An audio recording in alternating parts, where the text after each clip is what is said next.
നമസ്കാരം, press line ന്യൂസിലേക്ക് സ്വാഗതം. രാജ്യത്തെ 5.5 ലക്ഷം റേഷൻ കടകൾക്ക് മുന്നിൽ കേന്ദ്ര സർക്കാരിൻ്റെ ചിഹ്നവും പ്രധാനമന്ത്രിയുടെ ചിത്രവും പതിപ്പിച്ച ബാനർ കെട്ടണമെന്ന് ആവശ്യപ്പെട്ട് സംസ്ഥാനങ്ങൾക്ക് കേന്ദ്ര സർക്കാരിൻ്റെ കത്ത്. രാജ്യത്തെ തിരഞ്ഞെടുത്ത 20,000 റേഷൻ കടകൾക്ക് മുന്നിൽ ഈ ബാനറിന് സമീപം സെൽഫി പോയിന്റും ഒരുക്കണം. കേരളത്തിൽ 553 റേഷൻ കടകൾക്ക് മുന്നിലാണ് സെൽഫി പോയിന്റ് സ്ഥാപിക്കേണ്ടത്.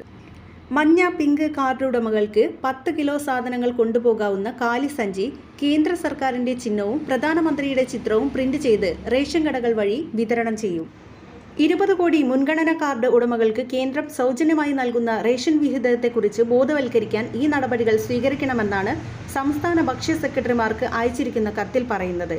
ലോക്സഭാ തിരഞ്ഞെടുപ്പിന് മുന്നോടിയായുള്ള രാഷ്ട്രീയ പ്രചാരണമായാണ് കേരളം ഉൾപ്പെടെ ചില സംസ്ഥാനങ്ങൾ ഇതിനെ വിലയിരുത്തുന്നത്. അതേസമയം ബാനർ കെട്ടിയതായി സംസ്ഥാനങ്ങൾ കേന്ദ്രത്തെ അറിയിക്കണം. സംസ്ഥാനത്തെ ഫുഡ് കോർപ്പറേഷൻ ജനറൽ മാനേജരെ ഇത് സ്ഥിരീകരിക്കാൻ നിയോഗിച്ചിട്ടുമുണ്ട്.